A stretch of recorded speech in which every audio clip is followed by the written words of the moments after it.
नमस्कार दोस्तों, मैं दिनेश कुमार उपस्थित हूँ आज आपका अपना प्यारा सा सेशन लेकर के नंदिनी आईएएस के इस प्लेटफॉर्म पर, जिसमें आज हम पढ़ने जा रहे हैं एक राष्ट्र एक चुनाव जो विधेयक हाल ही में लोकसभा में पारित हुआ है उसके ऊपर क्या है। इसको पूरा विश्लेषण करेंगे, एक एक बिंदु और समझेंगे, एक एक बात को समझेंगे।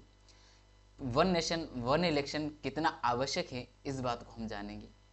किस लिए पढ़े मेरे भाई, इसको क्यों पढ़े हैं, ये सारी बातें अगर आपको ज्ञात हो तो अच्छी बात, नहीं है तो सुन लीजिए। ये पढ़ना इतने आवश्यक है क्योंकि यूपीएससी यहाँ से प्रश्न पूछती रही है और पूछेगी। और स्टेट पीएससी की भी आप देते हैं सभी, तो स्टेट पीएससी में भी यहाँ से प्रश्न देखने को मिलेगा और डायरेक्ट प्रश्न मिलेगा। ऐसा भी नहीं कि इधर उधर से घुमा के लाएगा। बस यहाँ जितना मैं ये स्लाइड में जितने भी करवाऊंगा ना, आपको मैं जितने भी करवाऊं वो बस आप ध्यान से देखते हुए चलेंगे तो आपको निश्चित रूप से प्रश्न बन जाएंगे। ठीक है, तो अब आपको केवल एक बात याद रखना, क्लास शुरू से अंत तक देखेंगे ताकि आपको पता चले कि आपका एक राष्ट्र एक चुनाव विधेयक से चाहे प्रीलिम्स वाला एक क्वेश्चन पोर्शन हो चाहे मेंस वाला पोर्शन हो, दोनों ही जगह क्या होगा आपका कवर हो। इस क्लास से दोनों ही पोर्शन कवर हो जाएंगे। तो आप पूरा आंसर फॉर्मेट भी मैं करके लाया हूँ, पॉजिटिव नेगेटिव क्या हो सकता है, क्या इसका मुद्दा है, क्या ये जो प्रणाली है पहली बार हो रही है हमारे देश में, क्या नहीं है एक राष्ट्र एक चुनाव जो विधेयक आया है, कि ये अवधारणा नई है क्या, इससे पहले हमारे देश में नहीं थी क्या? ऐसा नहीं है, इससे पहले भी हमारे देश में थी। और कब कब थी वो भी हम जानेंगे, कैसे हमारे देश में परंपरा चली आ रही थी, कैसे इसका विखंडन हुआ, कब से यह अपनी पटरी से फिसल गई, सारी बातें पूरा वीडियो देखेंगे, पूरा रहस्य आपको समझ में आ जाएगा। ठीक है, बिना समझ आया करे चल करते हैं क्लास की शुरुआत। आते हैं वन नेशन वन इलेक्शन के ऊपर, समझते हैं थोड़ा सा इसका क्या है ये विधेयक, थोड़ा इसको जान लेते हैं कि लोकसभा में इसके ऊपर क्या क्या विचार विमर्श हुआ। ठीक है, तो लोकसभा में क्या हुआ भाई साहब, लोकसभा में एक राष्ट्र एक चुनाव विधेयक 269 मतों के समर्थन और 198 मतों के विरोध के साथ पारित किया गया। अब ये विधेयक पारित हुआ कहां से, लोकसभा से। ध्यान दीजिएगा, राज्यसभा से अभी पारित नहीं हुआ, क्यों? क्योंकि अभी कहां चला गया, ज्वाइंट कमेटी के पास चला गया, ज्वाइंट कमेटी के पास चला गया। ठीक है, संयुक्त समिति जो होती है संसद की, उसके पास चला गया। इस विधेयक का उद्देश्य देश भर में लोकसभा और राज्य विधानसभाओं और स्थानीय निकायों के चुनाव एक साथ कराने की प्रक्रिया को लागू करना है। क्या करना है, एक साथ चुनाव करवाना, हमें एक साथ चुनाव कराने की जो प्रक्रिया है उसमें लागू करना है। यह चुनावी प्रक्रिया को अधिक सुव्यवस्थित बनाने, चुनावी व्यवधानों को समाप्त करने और खर्चों में कमी लाने के लिए, कमी के साथ ही बेहतर शासन सुनिश्चित करने की दिशा में एक महत्वपूर्ण कदम है। क्या है, एक महत्वपूर्ण कदम। सबसे बड़ी बात यही है साथ कि अगर एक साथ चुनाव होगा तो चुनाव के समय जो चुनाव आयोग को जो खर्चा करना पड़ता है, फिजूल खर्च जो होता है वह नहीं करना पड़ेगा, वह नहीं करना पड़ेगा। समझ रहे हैं बात को। इस विधेयक का ये जो विधेयक है, ये विधेयक जो प्रस्तुत किया गया, तो इस विधेयक के विश्लेषण के लिए एक समिति का गठन किया गया था और किसकी अध्यक्षता में, पूर्व राष्ट्रपति रामनाथ कोविंद जी हैं, उनकी अध्यक्षता में इसका गठन किया गया। इस समिति ने विश्लेषण किया, इसके पॉजिटिव नेगेटिव के ऊपर चर्चा की। चर्चा होने के बाद इन्होंने अपनी जो रिपोर्ट है वह राष्ट्रपति द्रौपदी मुर्मू जो कि वर्तमान में है, उन्हें इसकी रिपोर्ट सौंपी। और उस रिपोर्ट के आधार पर सरकार ने इस समय जो हमारी लोकसभा में सत्र चल रहा था, उस सत्र में क्या किया गया, एक विधेयक प्रस्तुत किया गया। यह विधेयक जो है, ये विधेयक प्रस्तुत किया 128 नंबर का। ठीक है, ये विधेयक प्रस्तुत करके सरकार ने क्या कर दिया, लोकसभा में इसको पारित भी किया, पारित भी हो गया। लेकिन यहाँ विपक्ष का जो विरोध हुआ था लगभग 198, तो फिर वहां पर इसको क्या किया गया, ज्वाइंट कमेटी के पास इसको पहुंचा दिया गया। तो पूरी बात आगे जानेंगे, पूरी बात लिखी हुई। अध्यक्षता में उच्च स्तरीय समिति द्वारा इसका विश्लेषण किया गया।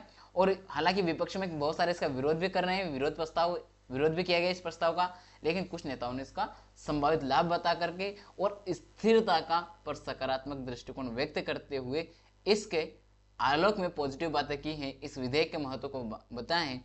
तो पॉजिटिव बात कौन से हैं, वे लाभ कौन से हैं, क्योंकि हमसे तो मेंस में ये लाभ ही पूछे जाएंगे। और ये लाभ ही, अगर ये कानून बन जाता है तो सरकार का दृष्टिकोण क्या है वे ये लाभ बताएंगे, और ये लाभ बताएंगे तो हमारे आंसर में ये लाभ जाने अति आवश्यक है, आवश्यक नहीं अति आवश्यक है।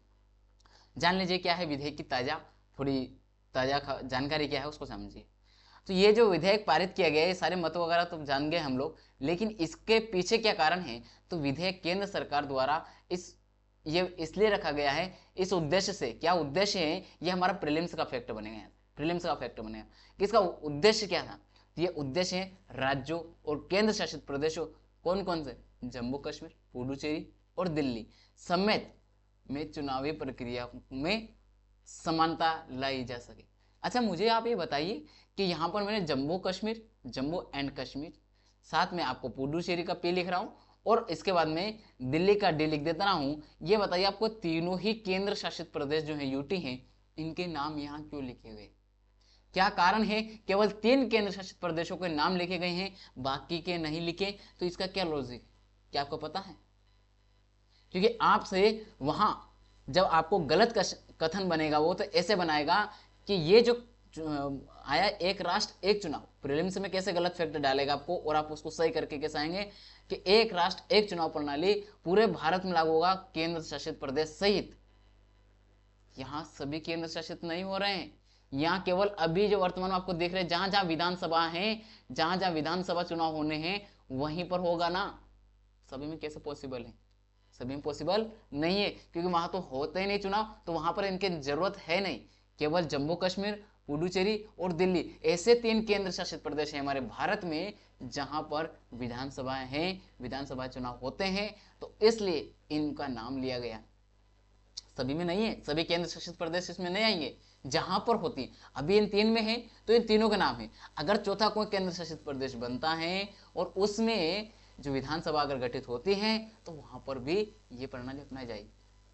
समझ गए, बात क्लियर है? तो सभी इसमें केंद्र शासित प्रदेश इंक्लूड नहीं है। पहली बात, इस विधेयक को आगे संयुक्त संसदीय समिति, ये बात ध्यान दीजिए, अभी ज्वाइंट कमेटी के पास जो जेपीसी के पास पहुंचा गया, ज्वाइंट पार्लियामेंट्री कमेटी जो है उसके पास इसको भेज दिया गया है, और इसको वहां जो भेजा है उसका लॉजिक क्या है, क्योंकि ये इसके पक्ष विपक्ष पर अच्छे से विचार विमर्श होना है, उसके बाद इसको पुनः जो केंद्रीय मंत्रिमंडल है उसके पास आएगा, वहां से अगर ये पारित होता है तो इसके बाद इसको पुनः एक बार और संसद में रखा जाएगा, फिर वहां से इसको पारित करके कहां भेजा जाएगा, इसको भेजा जाएगा आगे कानून के लिए, राष्ट्रपति जी के पास जाएगा, लोकसभा में पारित होगा, फिर राज्यसभा में होगा, फिर जाकर के होगा आपका कहां पर, राष्ट्रपति जी के पास। जैसे राष्ट्रपति जी के साइन हो गए तो उसके बाद क्या हो जाएगा, वो कानून बन जाएगा। क्या भी कानून है, एक राष्ट्र एक चुनाव नहीं, केवल एक विधेयक है, एक बिल है। तो ये इसके पास पहुंचा दिया गया, ज्वाइंट कमेटी के पास विचाराधीन रखा जाएगा, रख दिया गया है। जेपीसी द्वारा तैयार की गई रिपोर्ट को केंद्रीय मंत्रिमंडल की मंजूरी के बाद फिर से संसद में चर्चा के लिए प्रस्तुत किया जाएगा। एक राष्ट्र एक चुनाव बिल का अवलोकन देख लेते हैं क्या है। एक राष्ट्र एक चुनाव, जिसे समानांतर चुनाव, ये महत्वपूर्ण बात है। क्या है समानांतर चुनाव, किसे कहते हैं? समानांतर चुनाव की अवधारणा भी इसको कहा जाता है, एक राष्ट्र एक चुनाव भी कहा जाता है, का उद्देश्य लोकसभा, राज्य विधानसभाओं और पंचायतों सहित सभी चुनाव को एक साथ आयोजित करना है। और पंचायतों में कौन कौन से? स्थानीय निकाय चुनाव। स्थानीय निकाय चुनाव में आप देखेंगे तो नगर पालिका वाला भी इसमें इंक्लूड होगा, नगर पालिका भी इसके अंदर आ जाएगा, नगर पालिका भी इसमें आएगा। और ये जो चुनाव होंगे, ये जो नगर पालिका वगैरह, ये जिसमें आप देखेंगे, अगर ये जो एक राष्ट्र एक चुनाव वाली जो बात है, इस अवधारणा को 2 भागों में डिवाइड किया गया है। 2 भाग कौन से हैं? पहला भाग जो है वह है लोकसभा प्लस राज्य विधानसभा। दूसरा भाग कौन सा है? तो दूसरा भाग मिलेगा आपको पंचायतों का प्लस नगर पालिका। ये इनका जो चुनाव होना दूसरे चरण में होना। और ये कितने दिन के अंतराल में होगा? इन दोनों के 100 दिनों के अंतराल होगा केवल इनके बीच में। इसके अंदर अंदर क्या होगा? ये चुनाव भी आयोजित हो जाएगा। बात क्लियर? देखते हैं आगे। राज्य विधानसभा और पंचायतों का चुनाव एक साथ होना है। इस प्रक्रिया के तहत मतदाता एक ही दिन लोकसभा और राज्य विधानसभाओं के लिए मतदान कर सकेंगे। और अगर ये एक ही दिन करेंगे भाई, तो आपको एक बात तो समझ में इससे भी आ रही होगी कि अगर एक दिन चुनाव हो रहे हैं तो इसमें मतदान की जो संख्या है इनमें वृद्धि होना है, चाहे वो 10% हो, लेकिन होके रहेगी। इस पहल को 2 चरणों में लागू किया जाना प्रस्तावित है। पहले चरण में लोकसभा और राज्य विधानसभाओं के चुनाव एक साथ होंगे। दूसरे चरण में पंचायत और नगर पालिका जैसे स्थानीय निकायों के चुनाव आम चुनावों के 100 दिनों के भीतर आयोजित किए जाएंगे। ठीक है, चले आगे। चलिए 1900 अब जो हमारा इसका चुनाव का जो इतिहास रहा है, कोई इतिहास है क्या? ये जो एक राष्ट्र एक चुनाव है, क्या ये नई अवधारणा है हमारे लिए? हमारा एक प्रश्न था शुरुआत में, क्या कोई नई अवधारणा है हमारे लिए? ये नहीं जनाब, कोई नई अवधारणा नहीं है, ये हमारी पुरानी अवधारणा है। हमारी एक परंपरा चली आ रही थी आज़ादी के बाद से। जब हम आज़ाद हुए तब से हमारी एक परंपरा चली आ रही थी। वह परंपरा थी जो लोकसभा प्लस राज्य विधानसभा हैं, इनके चुनाव एक साथ एक समय में आयोजित करना। यानी कि हमारे चुनाव आयोग के लिए ये कोई बड़ी बात नहीं है, कोई नई बात नहीं है कि वो इसको नहीं कर सकता है, क्योंकि इसको वो पहले ही कर चुका है। आज़ादी मिलते से पहला जो चुनाव हुआ वो एक साथ हुआ। चाहे जो आम चुनाव था पहला, वो एक साथ कैसे हुआ? लोकसभा का हो, राज्य विधानसभाओं का हो, दोनों एक साथ आयोजित करवा ली। तो अगर हम उस समय, जब हमारे पास आधुनिक टेक्नोलॉजी उस समय बहुत कम थी, फाइनेंशियली कंडीशन कम थी, मतलब बहुत सारे असुविधाएं हमारे पास थी, फिर भी अगर हम एक साथ पूरा चुनाव करा गए तो आज तो हमारे पास सारी आधुनिक टेक्नोलॉजी है, फंडिंग है, हम सब कुछ कर सकते हैं आज। तो भाई आज अगर हम विकसित राष्ट्र की ओर जा रहे हैं, विकसित राष्ट्र का सपना देख रहे हैं, तो अगर हमें विकसित राष्ट्र बनने की ओर अग्रसर हैं, तो फिर हम ये सब क्यों नहीं कर सकते? कर सकते हैं ना, क्योंकि हमारे पुरानी परंपरा है, उसको आज हम त्याग रहे हैं। उस अवधारणा को हम क्यों छोड़ रहे हैं? वो हमारे लिए विकसित। समझ रहे बात को? तो 1951, 51, 1962 और 1967, ये जो 3 चुनाव लगातार हुए हैं, इन तीनों चुनाव को एक साथ कराने की प्रक्रिया अपनाई गई थी, जिससे यह अवधारणा भारत की आजादी के साथ शुरुआती वर्षों से जुड़ी हुई है। इसलिए ये नई नहीं है, बल्कि पुरानी है। आजादी के बाद जब हमने शुरुआत की, तो पहले जो हमारा चुनाव हुआ आजादी के बाद, स्वतंत्रता के बाद, वह चुनाव भी हमारा कौन सा था? एक साथ हुआ। इसका मतलब हमारी वह जो परंपरा एक पटरी पर हमने चालू की थी आजादी के बाद, वह किन्हीं अपरिहार्य कारणों से क्या हो गई? पटरी से फिसल गई, वो पटरी छोड़ के चली गई। उसको पुनः पटरी पर लाने का प्रयास है एक राष्ट्र एक चुनाव जो बिल आया है, वह उसको वापस से पटरी पे लाने का प्रयास कर रहा है, और हमारी जो परंपरा पीछे छूट गई है उसे आगे लाने का प्रयास किया जाए। बात को ऐसे समझेंगे थोड़ा प्रैक्टिकली, तो आप कभी इस प्रश्न का जो आंसर है ना, बहुत अच्छे से लिख पाएंगे। ठीक है दोस्त, जुड़ी हैं। हालांकि 1967 के बाद यह प्रक्रिया बंद हो गई, क्योंकि कुछ राज्य विधानसभाओं और 1970 में लोकसभा को समय से पहले भंग कर दिया गया। बात समझ रहे हैं? भंग ही कर दी पहले। जब उसको भंग की तो अब चुनाव करवाना कंपलसरी हो गया था, और यहीं से क्या हुआ? ये बात हमारे लिए महत्वपूर्ण हो गई कि हमारा देश की लोकसभा अगर भंग हो गई तो अब देश कैसे चले, इसलिए चुनाव करवाया। और ये जब चुनाव हुआ तो ये पटरी जो रेगुलरली चल रही थी सही से, वो क्या हो गई? डगमगा गई, और वह चली गई आउट ऑफ लाइन। जाना उसको दिल्ली था, चली गई वो गुवाहाटी। समझ रहे? तो उल्टा चली गई वो लाहौर, और जाके कब जा गई? तो वहां से उसको लेके आना है। ठीक है, लाहौर चला गया ना, उसको लाना है। इसके बाद से अलग अलग समय पर चुनाव होते रहे हैं, जिससे चुनावी खर्च में क्या हुई? वृद्धि हुई। चुनावी खर्च में वृद्धि हुई, और ये वृद्धि भी हुई। इसके साथ में जो सरकार है दीर्घकालिक योजना नहीं लाती है, दीर्घकालीन योजनाएं नहीं लेकर आएगी, दीर्घकालिक जो व्यवस्था है वो नहीं करेगी। सोच विचार है दीर्घकालिक नहीं, बल्कि अल्पकालिक होगा। क्यों होगा? क्योंकि वो देखेगी कि हमें पुनः सरकार बनाना है, हमें कुछ दिन बाद चुनाव लड़ना है, वहां हमें रिजल्ट दिखाना है। तो अल्पकालिक जो परिणाम लाने के लिए सरकार तत्कालीन ऐसी योजना लाएगी जो तत्काल हमें इफेक्ट देगी।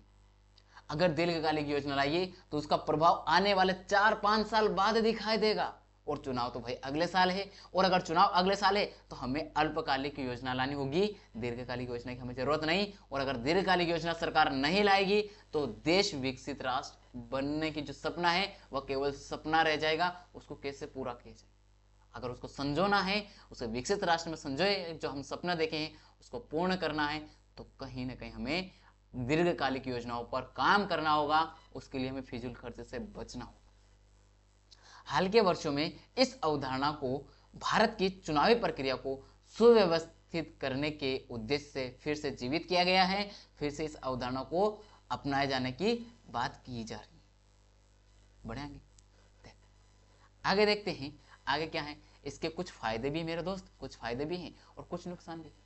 अच्छा, मैं आपको एक प्रश्न पूछता हूं, एक प्रश्न पहले पूछ लेता हूं, आपको जवाब देना है। प्रश्न बताइए, आप प्रश्न बताएंगे। क्वेश्चन है कि अगर हमारे संविधान में जो भारतीय संविधान है उसमें अगर एक राष्ट्र एक जो ये चुनाव प्रणाली है इस अवधारणा को अपनाया जाता है, इस अवधारणा को अगर अपनाया जाता है तो कितने अनुच्छेदों में बदलाव आवश्यक है? अनुच्छेद यहाँ पर लिख लीजिए,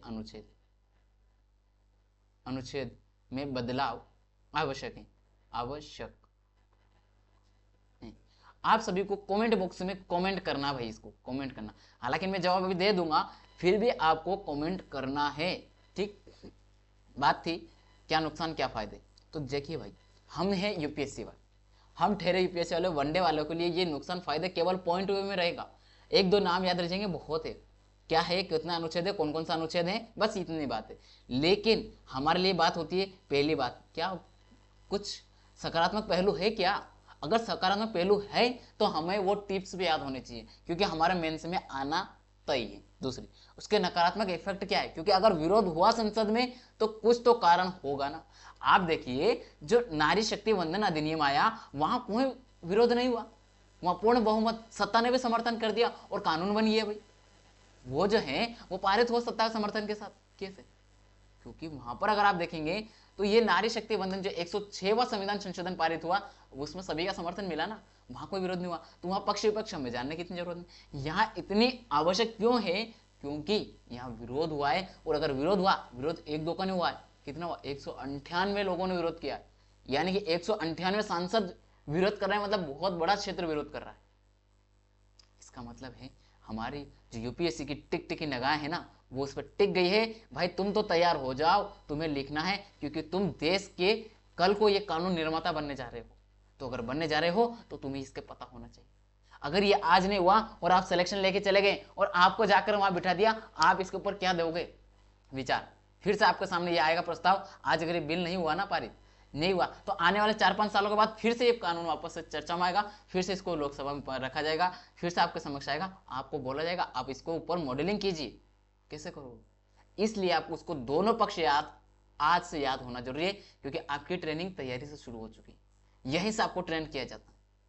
ठीक है, तो आपको इसलिए इसके नुकसान और फायदे याद रखने होंगे।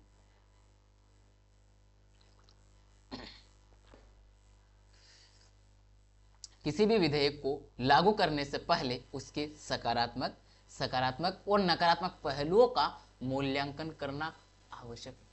आइए एक राष्ट्र एक चुनाव के फायदे और नुकसान को जान लेते हैं, एक नजर डाल लेते हैं, ताकि हमें पता चल जाए भाई अगर हमारे परीक्षक में ऐसा क्वेश्चन आए तो हम आसानी से आंसर कर पाएं और हमारा सिलेक्शन सुनिश्चित कर पाएं। यही हमारा उद्देश्य है जो नंदिनी आईएएस है, और चाहते हैं कि आप सब अपना जो गोल आपने देखा है वो प्राप्त करें। अब आया आपके सामने एक राष्ट्र एक चुनाव के फायदे। कौन कौन से फायदे हैं? सबसे पहला फायदा है मेरे दोस्त लागत में कमी। लागत में अगर एक बात क्लियर है कि लागत में अगर कमी लाना आए तो भाई साहब उससे बहुत बड़ा फायदा क्या होगा, जो हमारे आर्थिक बोझ, जो जीडीपी के ऊपर बोझ बन रहा है ना, वो थोड़ा कम होगा। जो लॉस में चलते हैं हम लोग, वहां कुछ ना कुछ इफेक्ट हमें दिखाई देगा। तो पहली बात लागत में कमी। जब एक साथ चुनाव होगा, जब हम अलग अलग टुकड़ों में चुनाव करते हैं तो छोटे छोटे करके बहुत सारा इन्वेस्ट हो जाता है। ठीक है, लेकिन वही छोटा छोटा इन्वेस्ट एक साथ कर दिया जाए तो अगर आप मान लीजिए 50 रुपये इन्वेस्ट कर रहे हैं, 50 रुपये आप इन्वेस्ट कर रहे हैं, 50 रुपये आप इन्वेस्ट कर रहे हैं, एक बार 50 रुपये आपने इन्वेस्ट किए, अलग अलग चुनाव में 50-50 रुपये इन्वेस्ट किए, तो अगर मान लीजिए 5 हो गए तो कितने हो गए? 25-250 हो गए। और वहीं अगर आपने इन 5 चुनाव को एक साथ करवा दिया, ये 5 जो अलग अलग चुनाव हुए इनको एक साथ करवा दिया, तो ये जो आपने खर्च 5 अलग अलग चुनाव में किया था उसको अगर एक साथ करेंगे तो मुश्किल से आपको कितना होगा? 2 बार का खर्च होगा। 2 बार खर्च होगा 50-50, यानी कि कितने होंगे? 100 खर्च होंगे। कितने की बचत? लगभग 150 की सेविंग हो जाएगी। तो आपको ये जो बोझ दिखाई दे रहा है, आपका जो आर्थिक लागत जो बढ़ता जा रहा है, ये कमी होगी और निश्चित रूप से होना तय है। हालांकि इसमें भी कहीं ना कहीं जैसे आप देखेंगे कि हमारा जो इलेक्ट्रॉन मशीन वगैरह है, ईवीएम मशीन वगैरह, उनके लिए खर्च बढ़ेगा, लेकिन वो कैपिटल इन्वेस्टमेंट, वो एक बार खर्च है। ये लगातार होने वाला खर्च है, ये वाला लगातार खर्च है। वो एक ही बार होगा, फिर बार बार नहीं करना, वो तो फिर आगे 5 साल बाद फिर से यूज हो जाएगी ना, अपग्रेड करके। तो ये बात है, इसलिए हमें क्या करना चाहिए, एक राष्ट्र एक चुनाव को अपनाना चाहिए, सरकार का कहना यह है। तो हमारा पहला पॉइंट ये होना चाहिए सुझाव में कि लागत में कमी आएगी, इसलिए एक राष्ट्र एक चुनाव को अपनाना चाहिए, ताकि हमारे जो सरकारी खर्चे हैं, जो हमारे जीडीपी बोझ बना हुआ है, वह कम हो सके। ये बात यहाँ लिखी हुई है। अलग अलग चुनाव चक्रों की आवश्यकता को समाप्त करके सरकारी खर्च को काफी कम किया जा सकता है। मैंने आपको एग्जांपल 50 रुपए का लिया और बताया 5 अलग अलग चुनाव अगर होते हैं तो 250 रुपए हो रहे खर्च है 50-50 में, और अगर एक साथ 5 ये चुनाव एक हो रहे हैं तो केवल 2 बार खर्च होंगे, केवल इसका 2 गुना ही खर्च होंगे, कहीं ना कहीं 150 रुपए सेविंग। दीर्घकालिक शासन व्यवस्था की अगर बात करें, अभी मैंने आपको बताई, अगर चुनाव, जैसे कि आप मान के चलिए अभी चुनाव हुए, अभी चुनाव हुए आपका महाराष्ट्र में, इससे पहले चुनाव हुए थे हमारे जो केंद्रीय चुनाव है, लोकसभा का आम चुनाव हुआ, और अभी महाराष्ट्र में चुनाव हुआ।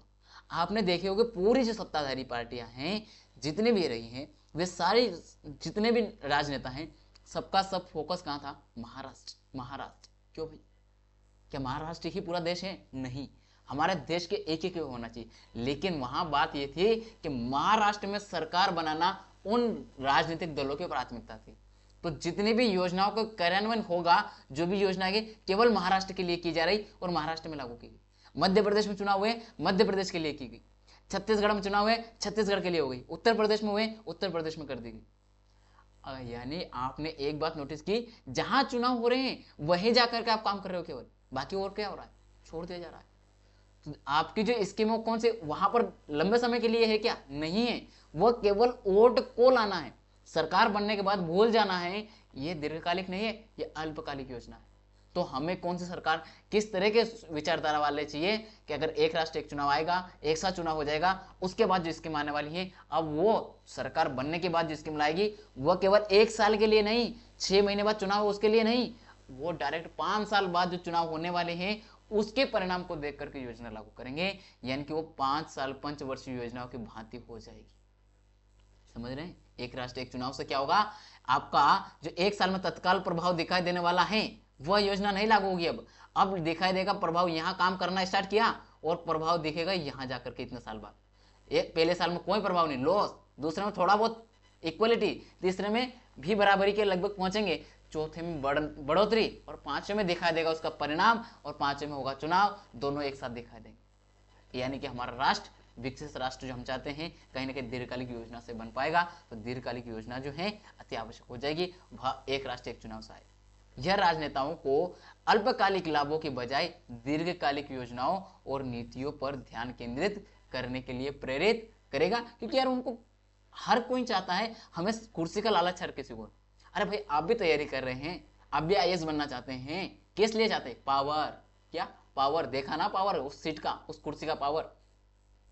तो वो पावर के लिए तो आप भी जा रहे हैं, तो आप भी कब से तैयारी कर रहे हैं ना, समय दे रहे हैं ना अपने आप को। तो अगर आपकी दीर्घकालिक योजना नहीं होती है तो क्या आप तैयारी कर पाते? आप मान लीजिए आप तैयारी करना है कि हम 1 साल के अंदर आईएएस बन जाएंगे, और आप कुछ भी पढ़ के नहीं आए, पहले से तैयार नहीं है, कर पाएंगे क्या? अरे भाई सबसे पहली बात तो 21 साल आपके मिनिमम एज ही होना चाहिए, मतलब आपका दीर्घकालिक परिणाम मिल रहा है ना। आपको वहीं से सोच के ना 21 साल का मैं होऊंगा, उसके बाद मैं परीक्षा दूंगा, तैयारी करके जाकर सिलेक्शन लेके वहां जाऊंगा, और मैं अगर सिलेक्शन हो जाऊंगा तो मेरे आने वाले 7 पीढ़ियों का भविष्य सुधर जाएगा। यानी कि आप भी क्या सोच रहे हैं, दीर्घकालिक सोच के साथ चल रहे हैं। तो एक राष्ट्र का जो मुखिया है उसको भी दीर्घकालिक सोच के साथ बढ़ना चाहिए, होना चाहिए कि नहीं होना चाहिए? बात विचाराधीन है या नहीं? आप किस पार्टी का समर्थन करते हैं उसको भूलिए, आप बस इस बात पे भी विचार कीजिए, राष्ट्र फर्स्ट। मतदान भागीदारी निश्चित बढ़ेगी। आप अभी दिल्ली में, आप अभी दिल्ली में रहकर तैयारी कर रहे हैं, आपका गांव है मान लीजिए मध्य प्रदेश में है, महाराष्ट्र में है, तेलंगाना, तमिलनाडु उधर है। अगर चुनाव वहां एक चुनाव हुआ आपका विधानसभा का चुनाव हुआ, आप वोट देने चले गए विधानसभा में, उसके 2 महीने बाद लोकसभा का चुनाव हो रहा है, क्या आप जाएंगे? या उसके अगले साल लोकसभा चुनाव हो रहा है, या उसके अगले साल विधानसभा चुनाव हो रहा है, आप जाएंगे क्या? कतई नहीं जाएंगे भाई। आप अपनी तैयारी करेंगे, अपना समय, कितना कीमती समय है, वहां जाने में थोड़े समय जाया करेंगे। आप अपना फिजूल खर्च क्यों करेंगे? अपने ऊपर क्यों बोझ बनेंगे? विद्यार्थी जीवन में आप ये समझेंगे कि भाई मैं पैसे क्यों फिजूल खर्च करूं, 1-1 रुपया कीमती होता है हम लोगों को। हमें भैया एक मैगजीन खरीदने के लिए भी पैसे इधर उधर से इकट्ठा करके मैगजीन खरीदते हैं ना हम लोग कितना मतलब बचा कर चलना पड़ता है बाहर रहने वालों को। तो जब हम ये सारी बातें देखते हैं विद्यार्थी जीवन में, तो क्या वहां जाओगे वोट देने? और 21 साल का बंदा, मतलब वो क्या हो गया, 18 साल का तो हो चुका ना, वोट देने का अधिकार है ना उसके पास, नहीं जाता वो, जबकि उसका अधिकार है, वो अपने अधिकार को छोड़ रहा है, वोट नहीं देता है, वोट प्रतिशत गिर रहा है अलग बार बार चुनाव करवाने पर। और अगर एक साथ चुनाव होता है तो आप भी सोचें कि चलें यार, मेरा अधिकार है, मेरा अधिकार है कि मैं सरकार चुनूं, मैं जैसे सरकार चाहूंगा वैसे चुनूंगा, मुझे जाना चाहिए, एक ही तो बार जाना 5 साल में, जाकर के वोट देना, कहीं भी हो आप जाएंगे और वोट देंगे, और वोट देना आएंगे तो उससे क्या होगा, मतदान भागीदारी बढ़ेगी, उनका प्रतिशत निश्चित रूप से क्या होगा, बढ़ता हुआ चला जाएगा। तो बार बार चुनाव के बजाय एक बार मतदान करने से मतदाताओं की थकावट कम होती है, जिससे मतदान प्रतिशत में सुधार होगा। अरे थकावट छोड़िए, आप बजटिंग देखिए, उनका जाना आने का समय देखिए, इन सभी की सेविंग होती है यार। तो अगर सभी की सेविंग हो रहे और एक बार तो हम घर पे मिलने चले जाएंगे, हमारे फैमिली मेंबर से मिलकर आ जाएंगे इसी बहाने, तो दोनों तीनों काम एक साथ अगर होएगा तो आप आराम से जाएंगे। समझ रहे हैं? ये सारे पहलू प्रैक्टिकल लेके चलेंगे, एक एक पॉइंट याद हो जाएगा, रटने की बिल्कुल आवश्यकता नहीं, समझिएगा, क्योंकि आपको मेंस का आंसर फ्रेम करना है। मेंस में वहां आप रटी हुई चीज भूल जाएंगे, रटना नहीं है, समझना है। अगला चौथा पॉइंट है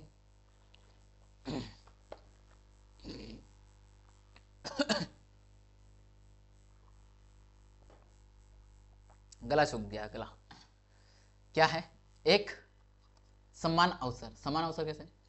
जो छोटे राजनीतिक दल हैं उनको अलग अलग, जो आप देखेंगे कि बड़े बड़े राजनीतिक दल अच्छे से प्रचार करते हैं, छोटे नहीं कर पाते, इनका लॉस भी है, लेकिन आप देखेंगे वो बार बार नहीं कर सकते, 5 साल में एक बार तो कर सकते, 5 साल की पूंजी एक साथ लगा देंगे वो, तो यहाँ भी उनके लिए भी अवसर मिलेगा कि वो भी अच्छे संसाधनों का उपयोग करेंगे और बड़े दलों के साथ वो प्रतिस्पर्धा कर सकते हैं, एक अवसर है उनके लिए भी, तो ये भी समान अवसर भी उनको दिखाई देगा।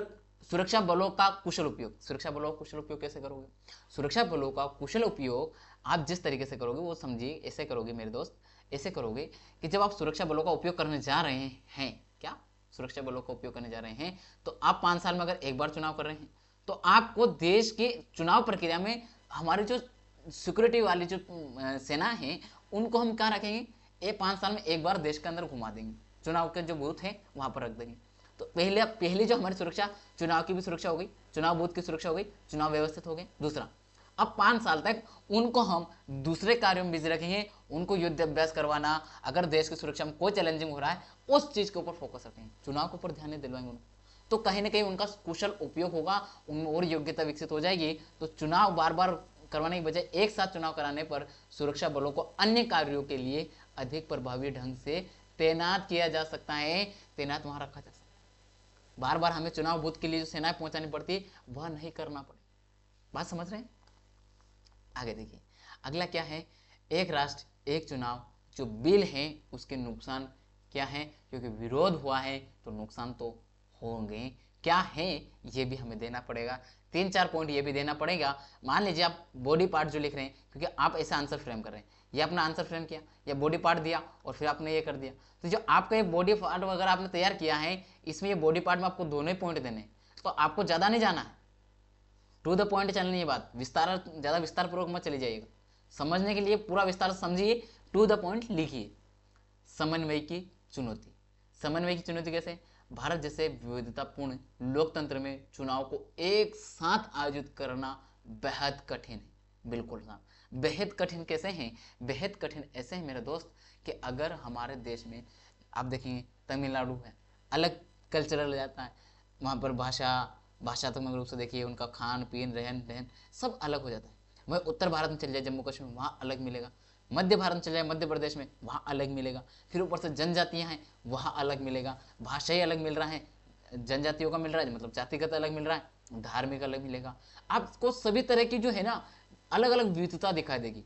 इतनी डाइवर्सिटी के साथ एक साथ चुनाव कराना हमारे लिए चैलेंजिंग, हमें बहुत सारी विशेष जब इनके लिए ये करना होगा, बहुत सारी आगे से तैयारियां करनी होगी, इनके ऊपर पहले से हमें सावधान रहकर के इस प्रणाली को लागू करना होगा, नहीं तो ये क्या हो जाएगी, असफल हो जाएगी। और अगर कोई योजना असफल एक बार हो जाती है तो उसको जीवन भर आने वाले 100-200 साल के लिए उसको भूल जाइए। तो कहीं ना कहीं हमें इसके पहले यह सोचना होगा कि ये जो चुनौतियां हमारे सामने आ रही हैं इनको हम कैसे निपट सकते हैं, विशेष रूप से तब तब जब विशेष रूप से तब जब किसी सरकार को विधानसभा में बहुमत खोने के कारण समय से पहले भंग कर दी जाए, ये भी बात हो गई। विविधता है, और अगर विविधता है तो वहां पर क्षेत्रीय मुद्दों के कारण क्या हो गई, सरकार बहुमत खो के चली गई। तो वो अगर कोई मान लीजिए आपका क्षेत्रीय मुद्दा कोई उठा, उस मुद्दे के कारण कोई मान लो भाषा आधार पर कोई मुद्दा उठ गया, कोई जाति आधार पर उठ गया, कोई जनजाति आधार मुद्दा उठ गया, ये उठने के बाद उनके जो भी कम्युनिटीज के जो भी विधायक सांसद वगैरह हैं, वह क्या करते हैं, जो विधायक है उस विधायक ने, जो एमएलए है उसने सरकार से अपना बहुमत वापस ले लिया, तो सरकार गिरेगी। और अगर सरकार गिर गई तो भाई कैसे मैनेज करो। तो ये सारे जो हमारे पॉइंट्स मैं बता रहा हूँ, ये किस किस आधार पर हो सकता है, हमें सभी चीजें देख के नोटिस करते हुए चलना है।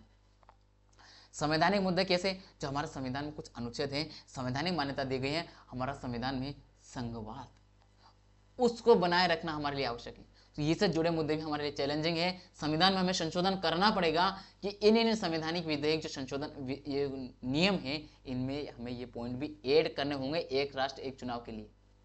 तो इस विधेयक को लागू करने के लिए हमें सबसे पहले क्या करना पड़ेगा, संवैधानिक संशोधनों की आवश्यकता हो सकती है भाई, निश्चित रूप से होगी। जो भारतीय संघीय प्रणाली की संरचना को चुनौती दे सकता है या केंद्र और राज्यों के बीच संतुलन को भी प्रभावित करेगा, बिल्कुल करेगा। अब आप देखिए पश्चिम बंगाल में ममता बनर्जी की सरकार है, वो भारतीय जनता पार्टी की सरकार तो नहीं। अब भारतीय जनता पार्टी सरकार केंद्र में है, तो इनके बीच में चलती रही ना, घमासान चलती है, वहां चलती है। हिमाचल प्रदेश में देख लीजिए आप, वहां इस समय कांग्रेस है। अब आप ऐसे देखेंगे जहां जहां विपक्ष दूसरी सरकारें और जहां केंद्र के, इनके बीच में गतिरोध रहता है, हमेशा गतिरोध चलता रहता है। कोई अगर मान लीजिए आपको सरकार से कोई आर्थिक सहायता चाहिए, सपोज कीजिए सरकार से आपको कोई आर्थिक सहयोग चाहिए आपको सरकार से, और अगर आपके क्षेत्र का, क्योंकि आपका विधायक जो विधानसभा क्षेत्र है, विधानसभा क्षेत्र जो है आपका, उस विधायक का लेटर उसमें लगाना पड़ता है, मान लीजिए, है ना। तो अगर आपको लगाना है और आपके यहाँ बीजेपी की सरकार है, बीजेपी की अगर सरकार है, और आपका जो क्षेत्र का विधायक वो कांग्रेस का, आप अगर उसका लेटर लगाएंगे, आप जो सहायता चाहते हैं वो नहीं मिलेगी आपको। क्यों भाई, अगर क्योंकि एक जेन्युइनली माइंड में फिट रहता है हर पार्टी के कि अगर हमने उन फलाना ढिमकाने के जो विधायक पार्टी का है उसकी अगर मदद कर दी, उसके रिकमेंड पे हमने इसको आर्थिक सहयोग दे दिया, तो ये जो वोट जिसको हम आर्थिक सहयोग कर रहे हैं, ये वोट किसको देगा, ये वोट देगा उसी विधायक को, पुनः उसी विधायक को जिताएगा। मुझे इसका आर्थिक सहयोग नहीं करना चाहिए, वो उसका लालच दिखेगा उसको। इसलिए भी ये कहीं ना कहीं इस तरीके की योजनाओं में भी दिक्कत आएगी, और उसको जरूरत है एक्चुअली में, लेकिन नहीं दे पाई। सरकार सहयोग करना चाहेगी, लेकिन कैसे करे, क्योंकि उनको वहां उनका लॉस दिखाई दे रहा है। अगर आप उसी पार्टी के किसी के थ्रू रिकमेंड होकर जाएंगे, आपको सहयोग मिल जाएगा, क्योंकि आपको मदद कौन सी सरकार दे रही है, कौन दिलवा रहा है, उसी पार्टी का मेंबर दिला रहा है। मतलब अब आप उस पार्टी का जो भी सदस्य खड़ा करेंगे, आप उसको वोटिंग कर दें। ये ऐसे भी कारण फंसेंगे, तो ये क्या होगा, हमारे वहां पर ये सारे भी क्या होगा, इफेक्ट आएगा। तो ये हमारा संघवाद जो दिखाता है अलग अलग सरकारों का, अलग अलग होते हुए भी हम एक साथ रहते हैं, ये हमारे लिए चैलेंजिंग होगा। इस तरह के मुद्दे भी हमारे सामने चैलेंज आएंगे। एक राष्ट्र एक चुनाव बिल के नुकसान में तीसरा पॉइंट है, मतदाता व्यवहार पर प्रभाव। एक साथ चुनाव कराने से मतदाता राष्ट्रीय और राज्य स्तरीय मुद्दों को एक साथ मिलाकर देख सकते हैं, जिससे राज्य स्तरीय राजनीति और इसके विशिष्ट मुद्दे अनदेखे रह सकते हैं। ये बहुत महत्वपूर्ण है। यहाँ पर आप देखेंगे तो ये राष्ट्रीय जो इनका व्यवहार, इनका प्रभाव ऐसे पड़ेगा। मान लीजिए आपका क्षेत्रीय मुद्दा था, उसको आप इग्नोर करेंगे, और नेशनल, क्योंकि हमारा देश फर्स्ट, इस मुद्दे को आप गौर करेंगे। इस चक्कर में आप अपने क्षेत्र में का जो विकास उसको भूल करके आप ये सोचेंगे देश का विकास हो रहा है तो हमें देश हित में जो सरकार है उसको वोट करें, यानी कि केंद्र में जो सरकार है उसको वोट करें।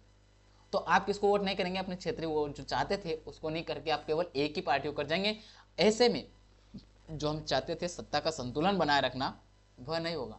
वह कैसे नहीं होगा, क्योंकि आपने लोकल में चाहते थे दूसरी सरकार बने, सेंटर में दूसरी सरकार बने, वह पॉसिबल नहीं होगी। ऐसा हो सकता है कि इसकी वजह से दोनों जगह राज्य विधानसभाओं में और लोकसभा में एक ही सरकार की वहां चली जाएगी, और इसकी वजह से यह भी हो सकता है कि वो अंकुश लग जाएगा, वह जो है जवाबदेही नहीं रखेगी, और वह अपने जो सत्ता पर वो काबिज रह सके उस हित में ही काम करेगी। समझ रहे हैं, लोक हित में वो कार्य शायद करे, वो भूल जाएं कि हमें लोगों ने चुना है, लोकतंत्र के देश में। इसलिए हमारे लिए कहीं ना कहीं क्या हो जाएगा, क्षेत्रीय मुद्दे खत्म होंगे और राष्ट्रीय मुद्दे पहले आ जाएंगे और इसकी वजह से एक ही सरकार सभी जगह आ जाएगी, तो वो सेंट्रलाइज हो जाएगी, कहीं ना कहीं केंद्रीकृत सरकार हो जाएगी। क्योंकि आज के समय में अगर मैं आपको कुछ बताऊं, जैसे अभी आप देखें लोकसभा में बीजेपी की सरकार है, वहीं अगर हम देखें मतलब केंद्र में सरकार उनकी है, ठीक है, और वहीं आप देखें राजस्थान है, मध्य प्रदेश है, छत्तीसगढ़ है, यूपी है, ये जो सारे राज्य मैं आपको बता रहा हूं, इन राज्यों में अगर देखें तो यहाँ पर भी बीजेपी की सरकार है, ठीक है। तो यहां पर अगर केंद्र कोई कानून लेके आ रही है तो वो तत्काल बिना किसी ऑब्जेक्शन के उनका समर्थन कर दिया जाता है, समर्थन करके उनको लागू भी कर दिया जाता है, चाहे उनका नेगेटिव हो कि पॉजिटिव हो, उनको देखते नहीं, उनके क्षेत्र पर उसका नेगेटिव प्रभाव पड़ रहा है फिर भी उसको लागू किया जाएगा। क्यों? क्योंकि उस केंद्र में उनकी सत्ता है, उनकी सरकार है, उन्होंने ये बिल पारित किया है, उन्होंने कानून बनाया है, इसलिए भाई हम उनका समर्थन करेंगे आंखें बंद करके।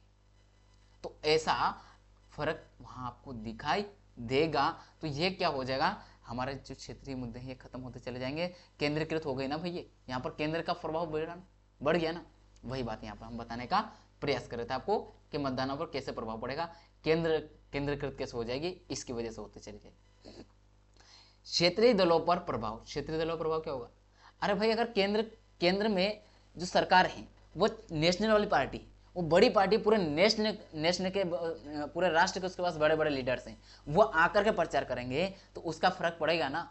और वहीं अगर कुछ चुनिंदा लोग, जैसा आप यहाँ भी देख लीजिए, आप जो यूपीएससी की तैयारी कर रहे हैं, आप यूपीएससी की तैयारी करते हैं और यूपीएससी में आप देखते हैं क्रेज जो देखते हैं मार्केट, आप देखते हैं मैक्सिमम जो स्टूडेंट देखेंगे आप बड़ी बड़ी कोचिंग संस्थानों में जाते हैं, बड़ी बड़ी मोटी फीस अदा करके बड़े कोचिंग संस्थानों में ही जाना पसंद करते हैं। क्यों? क्योंकि उन्होंने मार्केट पे क्या कर रखा है, अपना ही कर रखा है। आप देखेंगे कि स्टूडेंट के अंदर एक भ्रम फैला रखा है कि भाई बस हम हैं, हमारा ब्रांड है, वो ब्रांड बन गया ना, ब्रांड है, हमें सब कुछ है, हम है तो आप है, ये दिखा दिया जाता है। तो वही फर्क यहाँ भी दिखेगा आपको। और स्टूडेंट आता है ना बहकाव में, जो बहकाव में आ जाता है वो वहां जाके फीस, मोटी फीस दे के जमा करके क्या करता है, फंस जाता है। बाद में पता चलता है भाई छोटी फीस में भी हम वो चीज सीख सकते हैं। तो ये जो सारी बातें हैं आप अपने ऊपर देख रहे हैं ना, यही आप वहां देखिए, जब चुनाव प्रक्रिया में देखेंगे जो बड़े दल हैं वो छोटे दलों को पूरी तरह से समाप्त कर देंगे, उनको मजबूर कर देंगे उनकी पार्टी का झंडा थमाने के लिए कि आप भी हमारी पार्टी का झंडा उठाइए और घूमिए। तो ये जो बड़ी पार्टियां बनती है ना, ये कहीं ना कहीं उनको लाभ पहुंचेगा, छोटी क्षेत्रीय दलों को लाभ इसका नहीं होगा। इनको प्रतिस्पर्धा में कठिनता होगी, ज्यादा प्रतिस्पर्धा करनी पड़ेगी, कठिनाई के साथ चलना पड़ेगा, सोच सोच के कदम रखना पड़ेगा।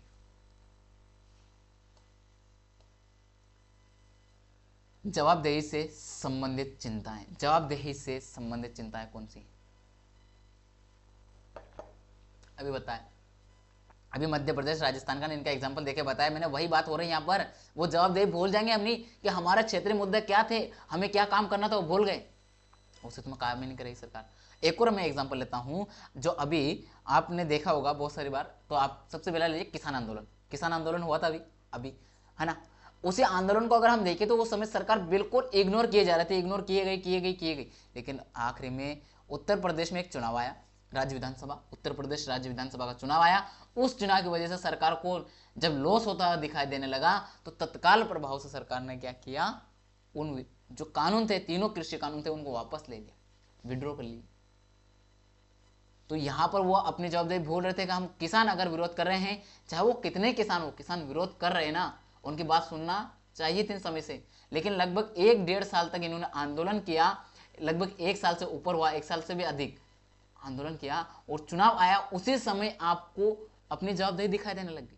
तो ये जो जवाबदेही हो रही थी, ये क्या हो रही थी उस समय, अनदेखी की जा रही थी। अगर 5 साल में चुनाव होंगे एक साथ तो आप यहां पर तानाशाही करेंगे, आप भूल जाएंगे कि हम लोगों के द्वारा चुने हैं, हमें लोगों के लिए काम करना है। आप सत्ताव्रती हो जाएंगे, आपके जो सत्ता के समर्थक हैं उनके हित में आप काम करेंगे, आप सभी के हित में काम नहीं करेंगे, ये भी हो सकता है। तो चुनावों की निश्चित समय सीमा होने से सरकारों की जवाबदेही में कमी आ सकती है, क्योंकि वापस बुलाने की जो प्रवृत्ति है कहीं ना कहीं सत्ता हमारे जो नेता इनके पास है, जनता के पास, वह खत्म हो जाएगी, वह उनसे छीन ली जाएगी। कैसे छीन ली जाएगी?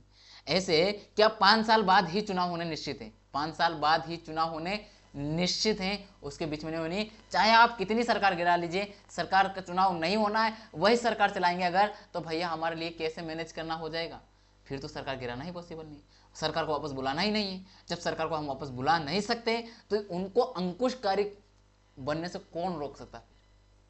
समझ रहे हैं? ये बहुत बड़ा जो हमारा लोकतांत्रिक मूल्य है उनको प्रभावित करेगा, 100% करेगा।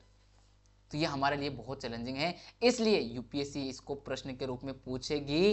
प्री और मेंस दोनों में, प्री प्लस मेंस दोनों में यहाँ पर क्वेश्चन इस साल आएगा, आपको देखने को निश्चित रूप से मिलेगा। आप देख लीजिए मई में जो एग्जाम है वहां पर आपको इसमें से एग्जाम में क्वेश्चन मिलेगा। जब प्रश्न आएगा ना उस वक्त मैं कंपैरिजन करवाऊंगा, तब आपको पता चलेगा। अभी आपको इस क्लास का औचित्य समझ में नहीं आएगा। अभी आपको वो जो 10 मिनट का रिकेप आता है, एपिसोड आ गया छोटा सा, रिकेप कर लीजिए, छोटे छोटे बातें बस हवाई हवाई बात करके निकल जाते हैं ना, वो देख करके आप निकल गए और वहां हवाई हवाई में एग्जाम हॉल में भी आपकी हवा निकल जाएगी। इसलिए पढ़ लीजिए ध्यान से, क्लास करके जाइएगा, पूरा रिसर्च करके देखिए। तत्काल खबरें दे दी आपको, जैसे बात आई और आपके सामने खबर ला करके रख दी पूरी, तो ये काम नहीं आएगी। काम आएगी अच्छे से विश्लेषण करने के बाद, अगर कोई आपके सामने खबर ला रहा है तो उसका पॉजिटिव नेगेटिव पूरा विश्लेषण कर रहा है आगे पीछे का, तब जाकर आपके समक्ष रखा देगा। थोड़ा लेट जरूर आएगा, लेकिन आपके एग्जाम से पहले आपको पूरा विस्तार से लेकर आएगा, ताकि आपका एग्जाम का एक एक प्रश्न ये सोचा जाता है कि परीक्षक कहां से प्रश्न पूछेगा। भाई उनके सामने भी तो एक राष्ट्र एक चुनाव एक ही मुद्दा है ना, तो वो कहां तक सोच सकता है वहां तक का हमें सोचना पड़ेगा। अगर हम वहां तक सोच के जाएंगे तो परीक्षा में हम सफल होंगे। अगर आप नहीं सोच पा रहे हैं, आप परीक्षा मत दीजिए, अटेम्प्ट मत गवाइए। अपना अटेम्प्ट तभी गवाइए जब आप इतना सोच पा रहे हैं, और ऐसे संस्थान के साथ जुड़िए। आप फिजूल अपना पैसा मत बर्बाद कीजिए। अपने माता पिता बहुत ही मुश्किल, बहुत इतना संघर्ष के साथ करते हैं कि वो वही जानते हैं। खैर आपकी एडवाइस, मेरी एडवाइस आपके लिए नहीं, आप माने या ना माने, शर्त तो है नहीं, कंपलसरी तो नहीं।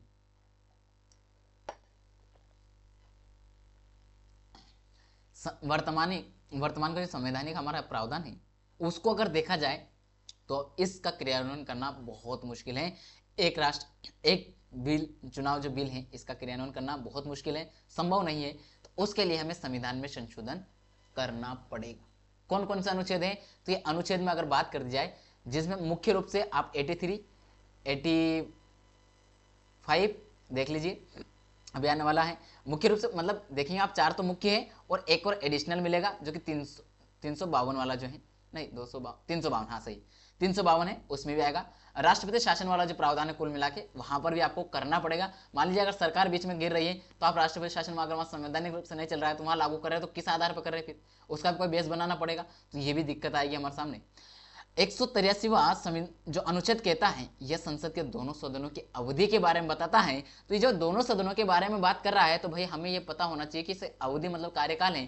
तो ये अगर हम फिक्स कर रहे हैं तो किस आधार पर कर रहे हैं, इसका नियंत्रण कैसे क्या होगा, तो ये देखा जाएगा। क्योंकि इसका लोकसभा कार्यकाल जो है और उसके विघटन का समय अगर सुनिश्चित करने के लिए हमें संविधान में संशोधन इस अनुच्छेद में प्रावधान जोड़ना पड़ेगा। अगला है 85। अभी मैंने आपको बताया 83 और 85, ठीक है। 85 भी हो गया। तो 85 में क्या कहा गया है, संविधान का जो अनुच्छेद 85 है उसमें कहा गया संसद के सत्र स्थगन और विघटन से संबंधित बात की गई है। तो अगर ये तीनों बातें यहाँ हैं तो इनमें भी बदलाव करना पड़ेगा स्थगन करने के लिए। अगर स्थगन हो रहा है, सत्र कब चलेगा, कब स्थगन हो रहा है, इसके बारे में भी आपको संशोधन तो करना पड़ेगा। यानी कि इस वाले में भी 2 तो हो चुके जिनमें संशोधन करना होगा। ये हमें संशोधन करके इसके दिशा निर्देश स्पष्ट करने होंगे कि क्या भाई हम जो एक राष्ट्र एक चुनाव को अपना रहे हैं, इसको लागू कर रहे हैं, तो यहाँ दिशा निर्देश बनाने पड़ेंगे नहीं। इसके बाद में हम देखेंगे अनुच्छेद 172। ये है आपको 83 और 85 जो थे ये थे आपके लोकसभा के लिए, अब जो आ रहा है 172 वाला यहां से और एक और आएगा जो कि कौन से हैं, राज्य विधानसभा के लिए। 172 जो है ये क्या है, राज्य विधानसभाओं की अवधि को सुनिश्चित करता है। तो उनके निर्धारित कर रहा है अगर उनका कार्यकाल, तो इसके लिए भी हमें लोकसभा के साथ उसका चुनाव करवाना, अगर आम जो चुनाव है, आम जो चुनाव होना है उस चुनाव के साथ अगर करवाना है तो इसके लिए हमें इसमें प्रावधान जोड़ना होगा। यह आवश्यक है, निश्चित है। लोकसभा के साथ अगर चुनाव करवाना है, विधानसभा का इनका कनेक्शन करना है, तो आपको संशोधन करना पड़ेगा 172 में भी। इसके बाद आता है 174। आपको मैंने बताया 83, 85, लोकसभा के लिए। इसके बाद बता रहा हूँ एक और, तो आपको कौन सा बताया 172 प्लस एक और कौन सा 174, ये दोनों मिलकर के किसके लिए, राज्य विधानसभा के लिए हो गए। तो 85 के तर्ज पर है बिल्कुल, ये उसके जैसा है। तो अगर उसके जैसा है तो हमें राज्य विधानसभाओं में जो सत्रकान इनकी बात की गई है, तो इनके लिए भी हमें कार्यकाल तय करना होगा। स्थगन वगैरह विघटन की जो है, इनके लिए भी नियम वगैरह जो दिशा निर्देश हैं उनको बनाना पड़ेगा ना, तो वह हमें चाहिए। इसके लिए भी इस वाले संशोधन में, इस वाले अनुच्छेद में संशोधन आवश्यक है। इसके बाद आपको मैं एक बात और बता दूं, जो यहाँ लिखा हुआ नहीं है, 352वां जो अनुच्छेद है उसमें भी संशोधन आवश्यक है। उसमें भी संशोधन इसलिए आवश्यक है, उसमें भी आपको निर्धारित करना पड़ेगा कि आप राष्ट्रपति शासन अगर राज्य में लगा रहे हैं, राष्ट्रपति शासन अगर लगा रहे हैं किसी भी राज्य में, तो किस आधार पर लगा रहे हैं और किस कब तक के लिए लगा रहे हैं, क्योंकि वहां पर आपको चुनाव करवाना पड़ेगा। तो फिर आपका जो इतना बड़ा जो आपने झोला किया, ये नियम बनाया, इतना सब कुछ किया, इतना खर्च किया वगैरह हुआ, वो किसी काम का नहीं, सब हो गया खत्म। तो इसके लिए इसमें भी आपको प्रावधान करना पड़ेगा राष्ट्रपति शासन के लिए 352 में भी, अनुच्छेद 352 में जरूरी है। आगे हम जान लेते हैं इसका महत्व, क्या महत्व है संविधान संशोधन, क्या जरूरी है। तो महत्व को अगर देखते हैं तो इन संशोधनों ये जो संशोधन करना क्यों महत्व है, कि बिना केंद्र और राज्यों के चुनावी समय को समन्वित करना संभव नहीं है, इसलिए संशोधन करना आवश्यक है। साथ में 352 वाला जो मैंने बताया वो भी ऐड कीजिएगा, इसमें वो ऐड नहीं है, वो भी आप जोड़िएगा। केंद्र और राज्य स्तर पर चुनावी प्रक्रियाओं को एक रूप बनाने के लिए ये संशोधन अत्यंत आवश्यक है। अत्यंत, एक वर्ड लिखा मैंने, अत्यंत आवश्यक है। जी हाँ जनाब, अत्यंत आवश्यक है। कौन कौन से, आर्टिकल 83, आर्टिकल 84, 85, 172, 174, 352, 352, 352 लिख लीजिए। तो ये जो है आपका इन तीनों में, पांचों में संशोधन करना आवश्यक है। कभी आपसे पूछ ले पीएससी में कितने अनुच्छेदों में करना आवश्यक होगा, तो 5 अनुच्छेद है, संख्या में कितने, 5 हैं। कौन कौन से हैं वो मैंने बता चुका हूं आपको आज, ताकि एक राष्ट्र एक चुनाव की नीति को क्या कह सके, सफलतापूर्वक लागू किया जा सके। एक राष्ट्र एक चुनाव की चुनौतियां क्या है उनको भी जान लेते हैं भाई। चुनौतियां भी तो होगी कुछ कुछ, तो चुनौतियां कहीं ना कहीं इसका जो नेगेटिव है वही हमारे लिए चैलेंज है, तो उनसे हमें निपटना पड़ेगा। तो इन चैलेंज को पढ़ लेते, क्रियान्वयन के लिए उनको नजरअंदाज नहीं करना है। ये एक चुनाव नीति चुनाव प्रक्रिया को सरल और लागत प्रभावी बनाने के उद्देश्य से लाई गई है। हालांकि जो इनकी प्रक्रिया को सरल बना, लेकिन इसके सामने चुनौतियां हैं, तो कौन कौन सी है उनको हम पहले ही जान लेते हैं। एक तो क्षेत्रीय मुद्दा, जैसा कि मैं बताया था आपको, क्षेत्रीय मुद्दा में लोकसभा और राज्य विधानसभाओं के चुनाव एक साथ कराने से राष्ट्रीय मुद्दे प्राथमिकता में आ जाते हैं। राष्ट्र फर्स्ट में हम लोग विश्वास करते हैं, तो हमारे सामने जो हमारे क्षेत्रीय मुद्दे हैं वे संकीर्ण हो जाते हैं, क्योंकि ब्रॉड मामले में हम देखते हैं, बड़े मामले में हम देश को देते हैं, हमारे क्षेत्रीय मुद्दे सेकेंडरी हैं, द्वितीय मामले में होते हैं, प्राथमिक नहीं। जबकि राज्य और क्षेत्रीय समस्याएं अनदेखी रह सकती हैं। यह क्षेत्रीय प्रतिनिधित्व को क्या कर देगी, कमजोर कर देगी। क्षेत्रीय प्रतिनिधित्व को प्रभावित कर सकती है क्या, हाँ ये संभावना है और करेगी भी। ऐसा लगता है, होगा जरूर, ऐसा हमें भी लग रहा है। आपको भी ऐसा लगता है या नहीं, कमेंट अवश्य कीजिएगा। इसके बाद में आप देखिए जो सेकंड है वो क्षेत्रीय पार्टियों पर प्रभाव।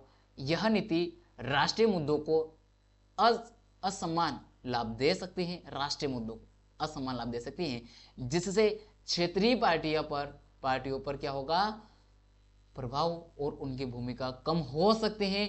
क्योंकि राष्ट्रीय दल जो है उनको ज्यादा लाभ होगा ना भाई, क्योंकि जो नीति है राष्ट्र की नीति है, और राष्ट्र की नीति अगर कोई लागू हो रही है तो उसका प्रभाव वहां दिखाई देगा। चुनाव में दिखाई भी देता है। आप देखिए जब लोकसभा चुनाव होता है वहां दिखाई देता है ना, जो सत्ताधारी पार्टी होती है उसको ज्यादा बहुमत मिल ही जाता है, कहीं ना कहीं वो आने का चांस बनता है उसका। क्यों, क्योंकि उसको उसकी नीतियों का कार्यान्वयन उसने किया, उसका लाभ मिलेगा। तो इसका मतलब है कि आपकी क्षेत्रीय पार्टियां संकीर्ण होती चली जाएगी, ऐसे में उनका कहीं ना कहीं उनकी भूमिका कम होगी और वो अपना अस्तित्व खो बैठेगी।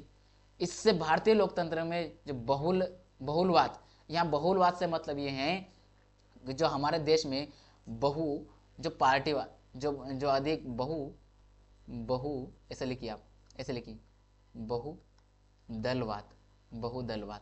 बहुदलवाद की जो प्रणाली चल रही है, मतलब एक से अधिक दल जो होते हैं वह कहीं ना कहीं प्रभावित होगी, वह कहीं ना कहीं खत्म होती हुई दिखाई देगी। क्योंकि एक दल अगर प्रभावित होने लग गया, एक दो दल हो गया, तो छोटे क्षेत्रीय दल वो खत्म होंगे तो आगे नहीं बढ़ेंगे, वह किसी पार्टी का झंडा उठाना प्रारंभ कर देंगे। इसलिए भी हमें इन चुनौतियों से भी निपटना होगा, इनको देखते हुए हमें लागू करना होगा, इनका समाधान ढूंढना होगा, उसके बाद लागू करना होगा। कहीं ना कहीं ऐसा हम लोग आंसर करते हुए चलेंगे। आखिर में हम निष्कर्ष पे जाएंगे, वहाँ सारी बातें बताएंगे आपको। राजनीतिक जवाबदेही, भाई अभी बताया मैंने, बार बार चुनाव होने से विधायकों पर जनता की नजर बनी रहती है, जिससे उनकी जवाबदेही सुनिश्चित होती है।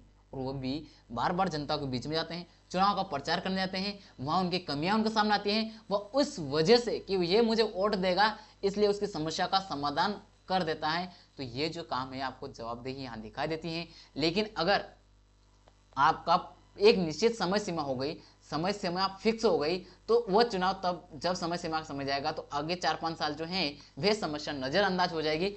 उस समस्या से ना जाने कितने लोग अपने ग्रस्त जीवन को तक खो देंगे, कहीं ना कहीं अपना जीवन बर्बाद कर लेंगे, सुसाइड जैसे मामले हैं वो भी बढ़ सकते हैं।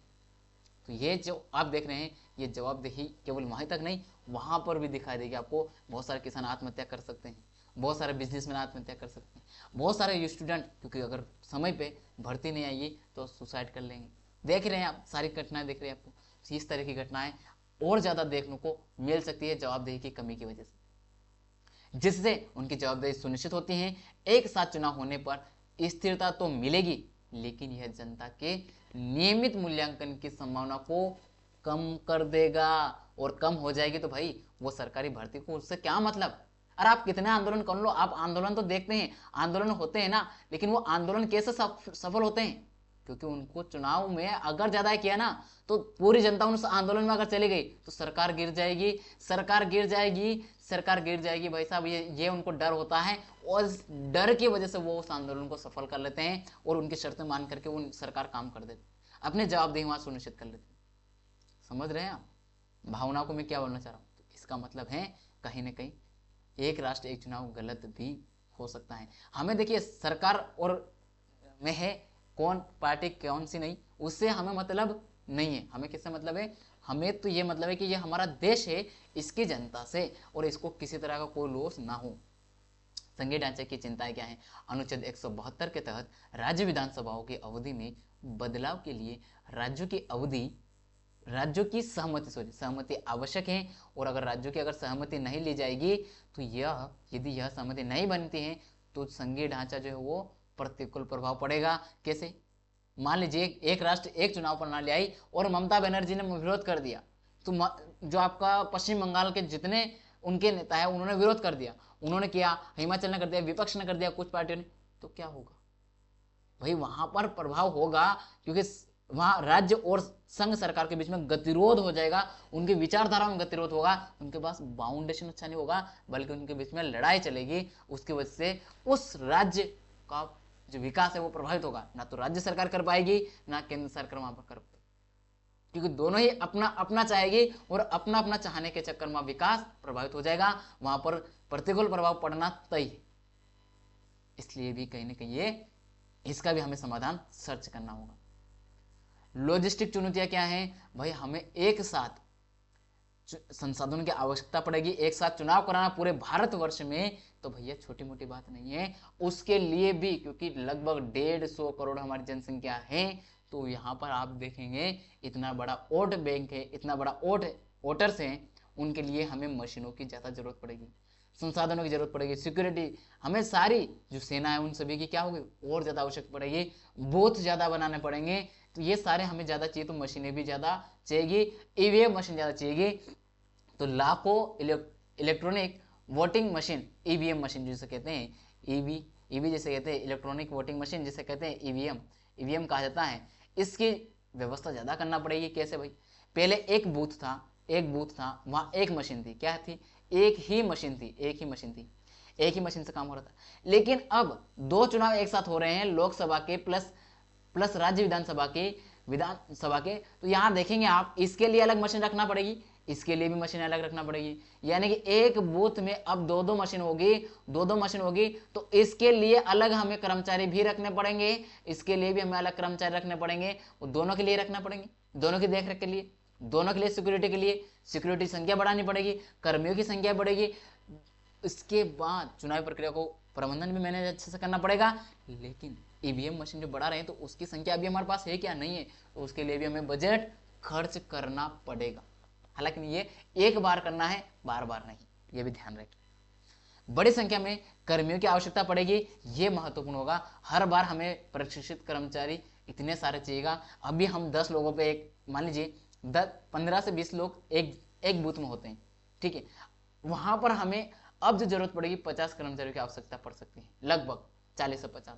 तो ये जो संख्या में दोगुना करना पड़ेगी, इतनों को हमें प्रशिक्षण देना एक साथ चैलेंजिंग होगा। तो ये भी हमारे लिए समाधान पहले से ढूंढना होगा, इसके ऊपर हमें काम करना होगा आज। चुनाव प्रक्रिया को सुचारू बनाने के लिए पर्याप्त समय और प्रबंधन की आवश्यकता होगी। चुनाव अगर मान लीजिए अगर 2025 में अगर चुनाव है तो हमें कम से कम 2023 से ही इसके बारे में काम कर देना, 24-25 में कम से कम स्टार्ट कर ही देना होगा। तो 23 एंडिंग और 24 में तो स्टार्ट कर देना होगा, तब जाकर के हम इतने बड़े स्तर पर एक साथ चुनाव आयोजित करवा सकते हैं। अब होते हैं सुझाव, क्योंकि आखिरी मेंस में हमें सुझाव देना होता है, क्योंकि मेंस में हमें मान लिया टिप्पणी जैसा कुछ पूछ लिया तो वहां पर सुझाव भी तो देना है। तो टिप्पणी में पूछा तो सुझाव क्या देंगे आप, क्योंकि समाधान यहाँ पर विश्लेषण आना है। जब आपको विश्लेषण करना है भाई, तो विश्लेषण करने के लिए आपको क्या करना पड़ेगा, पॉजिटिव नेगेटिव के साथ साथ आपको इनका समाधान भी प्रस्तुत करना होगा। तो समाधान आपका निष्कर्ष स्वरूप होना चाहिए। कैसा, इन चुनौतियों से निपटने के लिए एक चरणबद्ध दृष्टिकोण, क्या चरणबद्ध, एक ये शब्द आप लिख दीजिएगा, चरणबद्ध दृष्टिकोण अपनाना चाहिए, जिससे शुरुआत में कुछ राज्यों जैसे कैसे चरणबद्ध करो देखे तो एक प्रोजेक्ट, पायलट प्रोजेक्ट शुरू किया जाए, कुछ राज्यों को सिलेक्ट किया जाए और कुछ राज्य केंद्र शासित को सिलेक्ट करके वहां पर पहले इसको इंप्लीमेंट किया जाए, इसको क्रियान्वित किया जाए, वहां से हमें उसका रिजल्ट देखा जाए, उसका रिजल्ट हमें मिले, अगर अच्छा लगा, उसका रिजल्ट पॉजिटिव रहा, व्यवहार का स्वरूप रहा, तो पूरे राष्ट्र में लागू कर दिया जाए, और अगर नेगेटिव रहा तो उसको वहीं समाप्त कर दिया जाए। अगर पूरे राष्ट्र में हमने लागू कर दिया और उसका नेगेटिव रिजल्ट मिल गया, तो हमारे देश की जो हम विकासात्मक पहलू हम देख रहे हैं आगे की ओर, वो ग्राफ गिर जाएगा, बहुत बड़ा लॉस झेलना पड़ सकता है। इसलिए हमें क्या करना चाहिए, शुरुआत कहां से करना चाहिए, कुछ राज्यों और केंद्र शासित प्रदेशों में पायलट प्रोजेक्ट के रूप में इसे लागू करके इसके प्रभाव और व्यवहार्यता का आकलन कर लेना चाहिए। उसके बाद अगर सही रहा तो पूरे राष्ट्र में लागू कर देना चाहिए, अगर नहीं रहा तो जहां लागू किया वहां से भी विड्रॉ कर लेना चाहिए। ये बहुत अच्छा, मतलब बीच का माध्यम है, सुझाव बहुत अच्छा माध्यम है, तो ये देना चाहिए। जहां ना तो आपको विपक्ष दिखता है ना पक्ष दिखता है, आप बिल्कुल बीच दराज में बीच में खड़े हैं, आपको दोनों ही पहलू दिखाई देगा। तो ये रहा आज का हमारा वन नेशन वन इलेक्शन वाला जो हमारा मुद्दा था, वो हम लोगों ने पूरा किया, जिसमें आपको सारे डायमेंशन मैंने कवर किए हैं। कुछ भी एक भी ऐसा मुद्दा नहीं छोड़ा जो कि आपका कवर ना हुआ हो, सारे कवर हुए, कोशिश वही किए सारे। केवल एक जो टाइप नहीं था 352, तो मैं आपको बता चुका हूं, ये भी आपको याद रखना है, राष्ट्रपति शासन वाला पूरा बता दिया। अगर आप हमारे इस प्लेटफॉर्म के साथ पहली बार जुड़े हैं, पहली बार देखें वीडियो और लगा कि हाँ मेहनत है, आपके एग्जाम अकॉर्डिंग कंटेंट है, तो चैनल को सब्सक्राइब कर लें, बेल आइकन ऑन कर लें, वीडियो को लाइक करें, कमेंट करके बताएं। एक प्रश्न आपसे पूछा गया था, हालांकि जवाब मैं दे चुका हूं, फिर भी आपको कमेंट बॉक्स में उसका जवाब देना है, कितने अनुच्छेदों में संशोधन करना आवश्यक है। अगर आपने वीडियो को ध्यान से देखा होगा, पूरा क्लास ध्यान से की होगी, तो आपको इसका जवाब मिल गया होगा। मैंने डायरेक्ट नहीं दिया है, इनडायरेक्ट जवाब दिया हूं, तो आपको कमेंट करने में आसानी हो जाएगी। और अपने दोस्तों को इसके लिंक अवश्य शेयर करके उसको भी जागरूक कीजिए, चाहे वो तैयारी कर रहा हो या ना, लेकिन जागरूकता आवश्यक है इस जैसे मुद्दों के लिए पूरे राष्ट्र में, तो उनको भी आप पहुंचाइए। मिलेंगे अगले क्लास में, तब तक के लिए जय हिंद जय भारत।